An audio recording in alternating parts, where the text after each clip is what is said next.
শিক্ষার্থীরা, আশা করি তোমরা সকলেই খুব ভালো আছো। আজকে আবার ক্লাসরুমে উপস্থিত হয়েছি।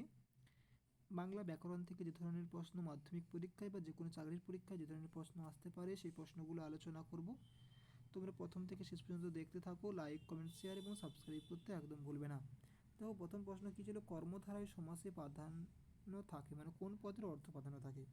কয়ে বলা হয়েছে পূর্ব পদের, ক্ষয়ে বলা হয়েছে পরপদের, গয়ে বলা হয়েছে উভয় পদের, আর ঘয়ে বলে যে ভিন্ন অর্থ সমস্ত পদের।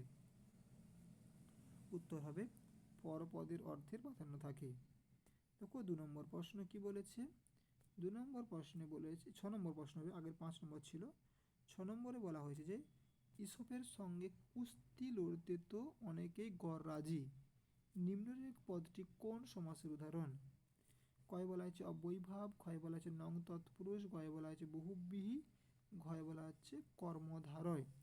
অবশ্যই সাবস্ক্রাইব করবে এই ধরনের প্রশ্ন পেতে গেলে। তোমার উত্তর কী হবে? নং তৎপুরুষ সমাস হবে, নং তৎপুরুষ সমাস। আচ্ছা, নিম্নরেখ বলতে এখানে গড় রাজির নিচে দাগ হবে। এবার আসছি 7 নম্বর প্রশ্ন। 7 নম্বর প্রশ্নে বলা হয়েছে যে দেখো কি বলেছে, এইটুকু কাশির পরিশ্রমে সে হাঁপাইতে লাগিল। বাক্যটি কোন শ্রেণীর? কয়ে বলা হয়েছে সরল বাক্য, ক্ষয়ে বলা জটিল বাক্য, গয়ে বলা যৌগী বাক্য, ঘয়ে বলা হয়েছে মিশ্র বাক্য। হ্যাঁ, অবশ্যই এটা ঠিক তোমরা ধরেছ, উত্তরটা হবে সরল বাক্য।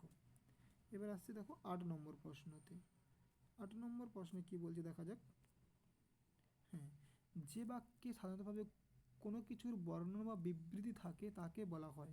কয়ে বলা হয়েছে অনুজ্ঞাসূচক বাক্য, ক্ষয়ে বলা হয়েছে নির্দেশক বাক্য, গয়ে বলা হয়েছে আবেগসূচক বাক্য, ঘয়ে বলা হয়েছে প্রশ্নবোধক বাক্য। উত্তর হবে নির্দেশক বাক্য। এবার আসছি আমরা 9 নম্বর প্রশ্ন। 9 নম্বর প্রশ্নে বলেছে যে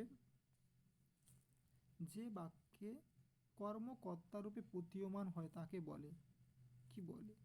কয়ে বলা হয়েছে কর্মবাচ্য, ক্ষয়ে বলা হয়েছে কর্তৃবাচ্য, গয়ে বলা হয়েছে ভাববাচ্য, ঘয়ে বলা হয়েছে কর্মকর্তৃবাচ্য। হ্যাঁ, কর্মকর্তারূপে প্রতীয়মান হলে তখন তাকে বলা হয় কর্মকর্তৃবাচ্য। আচ্ছা, আজ অবশ্যই সাবস্ক্রাইব করবে এই ধরনের প্রশ্ন পেতে গেলে। দেখো 10 নম্বর প্রশ্ন। 5 দিন নদীকে দেখা হয় নাই, এটি কোন বাচ্যের উদাহরণ? কয়ে বলা হয়েছে কর্তৃবাচ্য, ক্ষয়ে বলা হয়েছে ভাববাচ্য, গয়ে বলা হয়েছে কর্মবাচ্য, ঘয়ে বলা হয়েছে কর্মকর্তৃবাচ্য। হ্যাঁ, উত্তরটা হবে ভাববাচ্য।